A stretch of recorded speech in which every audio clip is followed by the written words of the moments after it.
What is going on, y'all? KMBest here. Let's take a look at the best decks to climb in Marvel Snap. Today, we're going to start with a bit of a throwback. This is, of course, the deck with no name, the deck that I used to hit rank 1 last month. It is mostly, if not entirely, the same, and I think people will get a kick out of this. It does not play Mr. Fantastic First Steps. The revitalization of this archetype was spearheaded mostly by Shamo, I believe, who really started bringing it onto High Infinite Ladder. I saw it, I enjoyed it, and I think one of the things that I specifically want to point out that will be a very big through line of this video is the inclusion of Shadow King. Now, you may recall how I've been pretty down on Shang-Chi recently. That continues even in a deck like this that is playing things that are very good with Shang-Chi, like Fenris Wolf.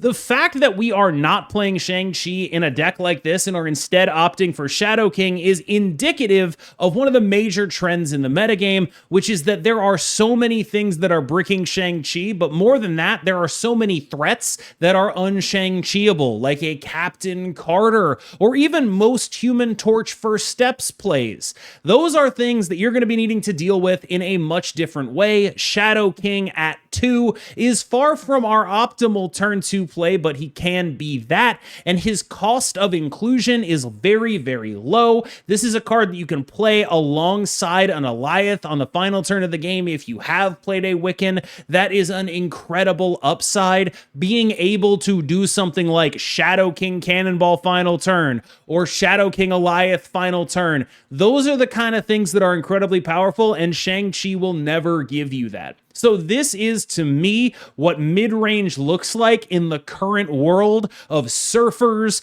and hoods and miseries, which is generally speaking how I would describe the soup that operates at the top of the meta right now. There are a bunch of different surfer lists, and they all take a fairly similar form, and so here is a generic surfer list that you can sort of customize to whatever it is that you feel is best. This is where I'm at on surfer. I realize there's a bit of difference between how this list plays and a couple of the other choices that other people make. There are a couple non-negotiables here, so let's run through what is non-negotiable in this deck and what you can kind of get away with not doing.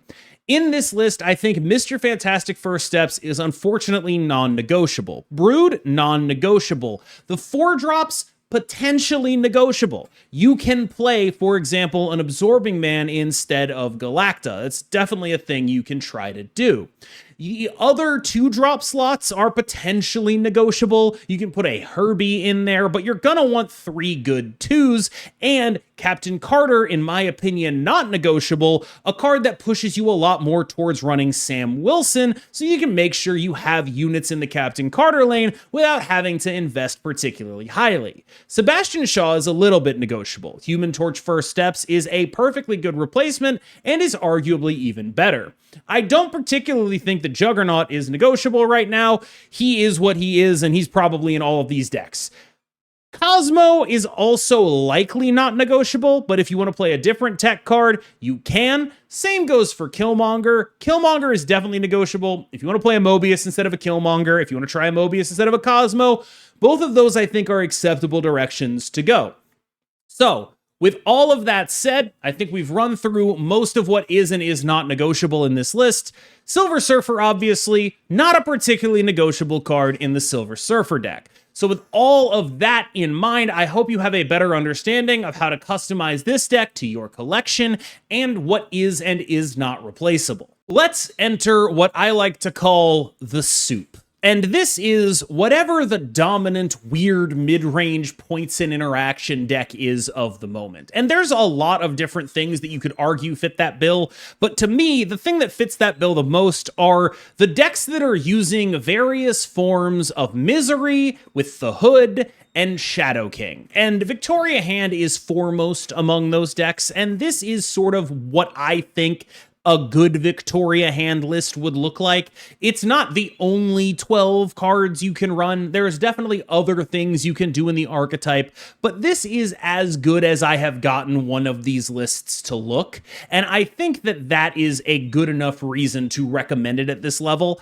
I think probably 10 out of 12 cards in here are the kind of things that you're going to see in every V-hand list, but the things that are the core of the deck, right? Victoria hand, Frigga, and of course, your Misery section. You sort of supplement those with whatever group of cards that work with Victoria hand you want. Shadow King currently incredibly non-negotiable, and then you kind of mess around the margins with whatever tech you want to run. You can put like Juggernaut in here if you feel the need to do that. But I think largely most of them are going to look like this, and that is a very, very, very powerful mid-range core. It generates points very easily. It runs Shadow King. It has a ton of ability to put way more points than you should reasonably be able to onto the battlefield. It is almost never out of games, except against hard combo decks that mostly don't exist right now. It is also, thanks to Infinity Ultron, a little bit less vulnerable to Killmonger in some situations because it is able to shut that down before it happens by not over-investing in demons. That is something you're going to have to play the entire game with it in mind if you think your opponent is going to be playing it. To me, this is the best of this sort of group of decks. The Misery sort of Shadow King decks, I think Victoria hand is the best of them. Here's a bit of a different take on Misery Victoria hand. It's just a little moon girly, and what I like about this list is that it is able to play a fair mid-range game while also still having this potential combo outcome at the top end. Being able to just have 1,000,000 points on the final turn of the game while you throw priority is extremely powerful. Being able to have 1,000,000 points and a Shadow King is going to win you tons of games in this meta. Being able to have 1,000,000 points and 2 Shadow Kings is going to win you even more games in this meta. And so that is what this deck is trying to do. I don't really think of it as a Moon Girl deck so much as I think of it as a sort of different take on Victoria hand because, again, this is all kind of the same archetype if you zoom out far enough. All of these Misery Shadow King decks and then the rest of it is just, all right, what is the other stuff we're doing? This is still a very interesting way to approach the meta. I think that the list that I just did a video on, and to be clear, this list has been my best deck of the season. It's honestly still not even close. A large majority of my climb was still done on this list, but I do think that if I'm really cold-hearted about it and clear-eyed about it, this deck is probably worse at being one of these decks that does V-hand type stuff with the Shadow King and the Misery, without the V-hand, of course, but it's a different points package. It's the same Shadow King Misery stuff. I think we're a little bit worse than a good V-hand list. And it's hard for me to argue that this list is that much better. I actually got a little bit of confusing feedback on that video where someone was like, you said this is the best deck in the game. And I want to be super clear. When I type something as like my title or whatever, I mean what it says. This has been my best deck, but I don't think I ever thought it was the best deck. And I think that it was just a good deck in a good space and was getting rewarded for being a bit early to the Misery Shadow King sector of this metagame that is so clearly a top tier strategy right now. Okay, let's say everything I just said pisses you off. Let's say you don't want to be relying on Shadow King in a world where Surfer decks are playing a bunch of Cosmos and Juggernauts. Good call. I can't blame you for that. I think those decks are strong enough to get through it anyway, but I totally understand. If that's how you feel, I think this list might be a bit more your taste.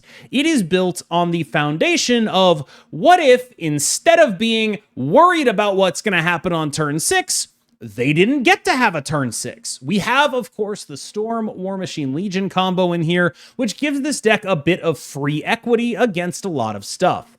One thing moving a bit against this deck is that I and others have been playing a little more Merlin, Mr. Fantastic obviously is a recent card, and I do think that he is a very good card, but he has been sort of played to the exclusion of other 2-drops a lot, and I think things are starting to equalize a bit. We're seeing a little more Merlin running around, and this deck definitely wants to be in a Mr. Fantastic only meta. The more of that there is, the better you're going to do, because without Merlin, there's not a lot of free location control running around. This is also a deck that I think gets better as you get better, in large part because you have so much location control and you have so few points that getting the most out of your location control is a big part of the skill expression of this list. I actually still think Cerebro 3 is quite good, in large part because it says to everyone who is playing all of these ridiculous versions of Shadow King stuff that they are just instantly dead. All of these Shadow King decks can do absolutely nothing against a Cosmo Cerebro. 0 things.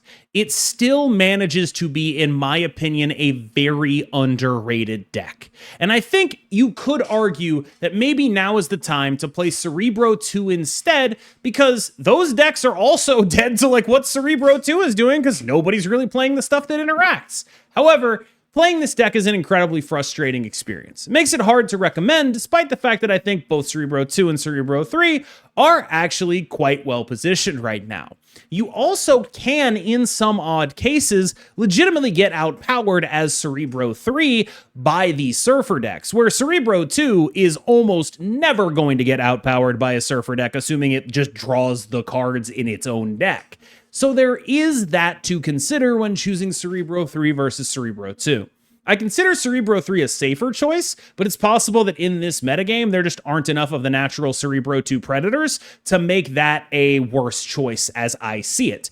You could probably get away with playing both, to be completely honest with you. This is just a very solid deck, and it has been a very solid deck for a very long time. This is, of course, Eggy Move, but honestly, if you want to go further back than that, people were playing this kind of deck way back when we were, like, moving around with Eliath Cosmo pins on the final turn of the game, or when we were doing Storm War Machine Legion in this shell. Like, this has just always kind of existed, and generally, I think that it is a good way to play the game right now, in part because of the importance of Cosmo and the way it allows you to interact, and in part because I think that move bounce is in a weirdly precarious position. Not that move bounce is bad per se right now, but there are things that do points extremely consistently, and those things very often have interaction like Cosmo or Juggernaut in them, and that can mean that move bounce really needs to like nut off big, like get something really big, copy it with a Frigga, all of that kind of stuff. And there's also just enough incidental hate that like if you do make a play like that and the thing that you leave on the board because you copied it with a Frigga is able to get interacted with by like a Shadow King or a Killmonger, well, then you can still just lose those games too. And so I think this is sort of the way you want to play Move because of how incredibly it weaponizes unpredictability. Move bounce has been around for so long that I think people are kind of used to it. This deck's just straight up impossible to play against. There's so many things that could happen on the final turn of the game. It is deeply, deeply difficult to get a read on whatever the hell is going to happen when you run into this. This card's in a pretty solid spot, and again, I typically default to enjoying this variant of discard a little bit more, but we are in a metagame that, to me, between the two versions of discard, favors the Khonshu build. I just don't think it favors it enough that I want to put it on this tier list over this one. Largely the reason for that is, as mentioned, the prevalence of things like Shadow King and Cosmo and Juggernaut. You are much better against those things if you are relying on Dracula, and you are much worse against those things if you are relying on reveals to actually happen where you put them, or on the results of those reveals to stay on the board. So with all of that said, I still think this is just a flat better deck, but it is a lot closer than it has been in the past between those two builds, and I don't think it's embarrassing to play the Dracula Apocalypse version of this deck at all at this point. I think you can see from the title of this deck that I don't have a ton of respect for it. Like, I've been pretty clear about how I felt about this list. I felt like people were way too high on what this list was actually doing. I realize that it still might be in line for getting nerfed just based on how easy it is to play. Because of the way they've done balance in the past, I don't think that's out of the question. But I can tell you for sure that at the highest levels of this game, this is not a list that's worth respecting. It gets so completely owned by so many different things. It is fundamentally just a points deck. It has massive weaknesses to Shadow King. It has massive weaknesses to Killmonger.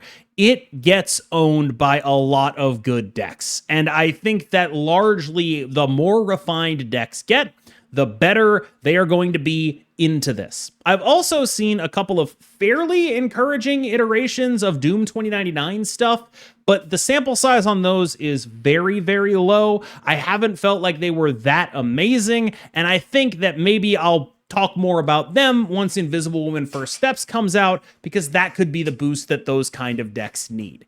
As is, I think that Fantasticar was dramatically overrated, and frankly, I think a lot of the reason it was overrated was because it was on the premium season pass. I think people not necessarily wanted it to be busted so they could complain about it, but I think people are so used to normal season pass cards being good. And yes, I do think there is a little bit of like just negative player sentiment that crept into the evaluation of this deck.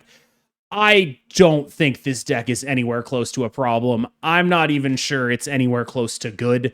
It was just a sort of flash in the pan day one deck that did a lot of points when everyone was still trying to figure out what the hell is actually good.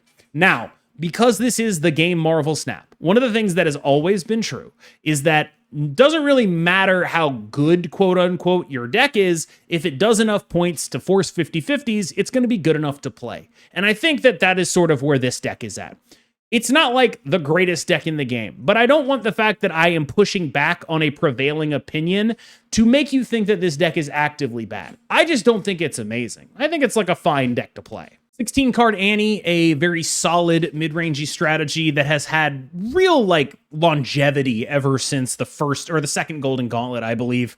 This is just a solid deck. It's got, instead of the normal interaction plans that a lot of decks have, this is a deck that looks to interact on a board space basis. You have Yellow Jacket to shrink your stuff. I've seen people playing Mysterio in here instead of Sam Wilson. They can send over the Mysterios. It's pretty sick, right? It's a cool little thing to do. You can also focus on sending over your Sam Wilson shield. You can, of course, do your normal sort of Viper things with the Sentry. All of that is a perfectly good thing. At base, though, this is still a Merlin Wolf deck, and Merlin Wolf is extremely powerful. There is a large gap between Merlin and every other 2-drop you can play in this list. A large gap. This list really starts to hum when you have a Merlin on 2. That is legitimately an amazing play for this deck. Shang-Chi is in a pretty bad spot, so it kind of makes sense that people are playing decks like this to some reasonable success. I consider this basically an alternative to Nightmare. Again, both relying on the same metagame distinction here, which is Shang-Chi is pretty damn bad right now, and you have a Cosmo in this one anyway, so you might as well just like play some big guys and say, ha ha ha ha ha, you cut Shang-Chi from your deck. And this deck actually does a pretty good job at dodging Shang, even outside of that, because between Madam Web and Cosmo, it's just hard to know where the hell you're even supposed to play it. So generally speaking, when comparing this deck to Nightmare, this deck is better into Shang-Chi. Nightmare is just an infinite, you know that meme where it's like Daniel and the cooler Daniel? That's kind of what's going on here. It's impossible for Nightmare not to be the coolest deck in his own little subclass, but I do think this one's a little bit better right now. There are a couple of interesting Supergiant lists. This one comes from Derek. I know that Stefan is playing a fairly similar list, but one with Claw in it as well, I believe.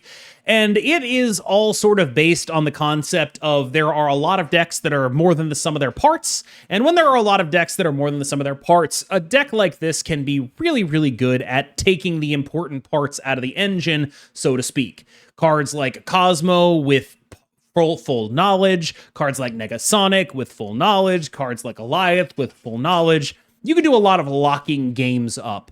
A fundamental weakness, though, is there's just not a lot of points in this shell. And so if you are not meaningfully disrupting them and taking parts away from the machine, you're just going to get blown off the board a lot. I don't know. I don't know what people want me to say about Kid Omega now that he's actually available. I really don't. So I'm just going to tell you what's actually going on. This deck is solid. It's a good, solid deck, but it is one of the most frustrating play experiences, both for and against, in the entire game. It just feels like so on rails for both people. There are so few meaningful ways to interact. And I personally, like, it's not hella, but I personally have hella vibes off of this, where it's just like, okay, guess they did the thing, time to leave. And I have a particular aversion to that style of gameplay. The fact that Nimrod almost explicitly says, like, hey, there's no good ways to interact with me. And then, like, if you try to interact with it, it's like, haha, idiot. Like, yeah, Shadow King does some stuff. It's fine.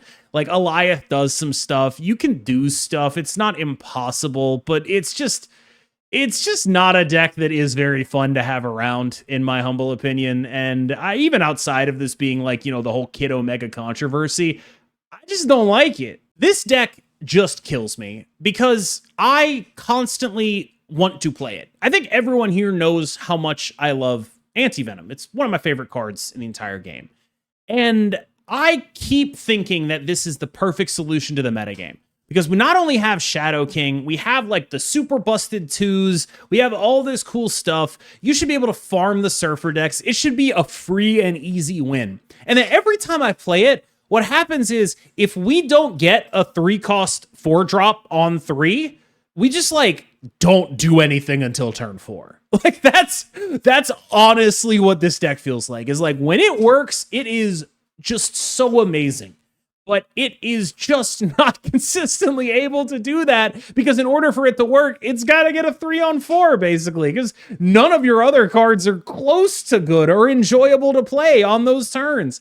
And so it's like, if you don't have those 2s, well, then you're probably not going to have the 3-on-4. And even if you are, like, you're not going to win any games by playing things like Diamond back on 3 into a 4-drop on 4. That's just not going to cut it. And so you have this deck that, like, in theory makes so much sense, and in practice is just like the world's most mid 50% deck, because like when it works, it's the greatest thing ever. And then when it doesn't work, you're just like, why did I queue up a deck that doesn't play any cards before turn 4? Moon Girl combo is in a weirdly decent spot, in large part because there aren't a lot of Mobii running around, and there are a lot of people who are trying to stop final turns with Cosmo and Juggernaut.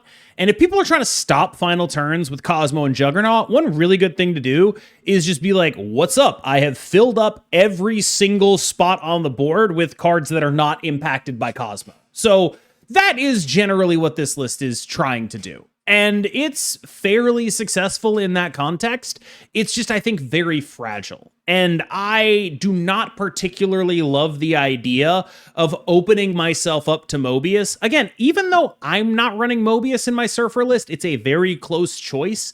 And I feel like if they are playing the card Mobius and they figure out what's going on, you are the deadest man of all time when you play a deck like this. So if you're playing Moon Girl, I would prefer to play the Derek version where you're sort of hybridizing a little bit, because being 100% dead to Mobius is not something I want to opt into right now. There are enough Surfers out there that even if I don't have him in my 12, there are going to be plenty of people that do. I have him in the Quicksilver deck. Like there's enough Mobius that I don't want to be flat dead to it. But in a lot of other matchups, you can specifically do the thing where you're dodging. Like there's a lot of like minimal amounts of points, I'll say. So if you're able to do the She-Hulk thing, you're going to be able to output larger than most things in this meta. If you're gonna die to Mobius, like you could always just play Mr. Negative. He's a little odd right now because weirdly, it's a little surprising, but like Cosmo Juggernaut is good against kind of a large amount of stuff in this deck on the final turn of the game. Obviously Mobius is. And so I'm not really sure I can recommend him. I think this is honestly as low as I've had Mr. Negative on the tier list in a while. It's been a long time since people were seriously playing this deck though. Like it just, things have moved in a way that makes this deck a little bit unappetizing. I will say this, I've also seen people play Mr. Fantastic in this. it might be good. If you're going to play Thanos, I think this is likely the way to try to do it right now. The things that you get out of this deck are very specifically interactive tools that few other decks are able to bring to bear. You get to be a deck with a ton of points, but also an Armor Cosmo Shadow King deck. And there's no other deck that really fits that profile. If you want to play normal Sauron, you lose Armor Cosmo, and Shadow King's not all that great there because you never really manage to throw priority. If you want to play any other deck with Armor Cosmo in it, you're probably not going to be able to, barring like an ongoing synergy deck, and you're going to lack the points. And if you're an ongoing synergy deck, you're not going to be able to fit Shadow King in there. So this deck manages to sort of do a lot of things that I want to do in this metagame. I enjoyed it, I was fairly successful with it, and I think it's probably a pretty underexplored sector right now. You know what time it is? It's destroy time. We're going to be showcasing this list this time at the end of the tier list, and I think a lot of people are going to be like, yeah, Kid Omega made Destroy busted, pay to win. Wrong. The actual pay-to-win card that's making Destroy good is Mr. Fantastic First Steps. He's a legit upgrade for this deck. I think Surge was probably correct in this deck previously, and Mr. Fantastic First Steps does things way better than Surge. Now, the reason for that is that this deck cares greatly about 1 energy. A lot. Obviously, a 0-cost Deadpool is incredibly messed up, but getting Null to 5 means that you don't need to X23 in order to play Null Deadpool on the final turn of the game. All of that stuff, quite important. I'm not particularly sold on the Agony, personally. I don't like the way it interacts with Kid Omega. But I should mention, the thing you want to do with Kid Omega is Deadpool Kid Omega as late as possible, because he will, like Dracula Apocalypse, get the points of the Deadpool in hand after Deadpool has doubled. So keep that in mind when you play a deck like this. Unfortunately, I don't think this is enough to revive Destroy. But the thing I want you to take away from this is specifically, Mr. Fantastic First Steps is a legitimate large upgrade for the archetype. All right, y'all, thank you so much for watching. As always, I have been KMBest. You have been phenomenal, and absolutely nothing can change that. I'll see you in the next one.